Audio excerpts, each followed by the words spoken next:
Hi friends, part 7 ఎందుకు fail అవుతున్నారు. So దీనికి మరొక సైంటిఫికల్ రీజన్ కూడా ఉందండి. మెయిన్గా టెస్టోస్టిరాన్ హార్మోన్స్ అనేటివి తక్కువగా ఉండడం వల్ల, ఇది చాలా మందికి తెలిసిన విషయమే, బట్ చాలా మందికి కూడా దీన్ని అబ్జర్వ్ చేయరు. టెస్టోస్టిరాన్ హార్మోన్స్ అనేటివి తక్కువగా ఉన్నా లేదంటే ఇన్బ్యాలెన్స్డ్గా ఉన్నా కూడా ఇలాంటి సమస్యలు వచ్చే అవకాశం ఉంటుంది. దీనికోసం టెస్టోస్టిరాన్ టోటల్ అని ఒక టెస్ట్ ఉంటుందండి.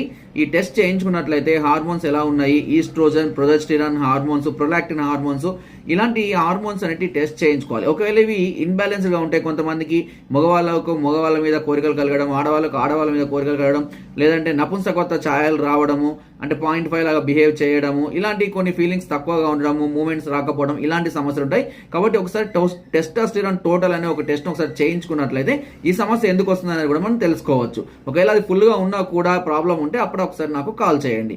నా వీడియో కనుక మీకు నచ్చినట్లయితే లైక్ చేయండి, షేర్ చేయండి, సబ్స్క్రైబ్ చేయడం మాత్రం మర్చిపోవద్దు.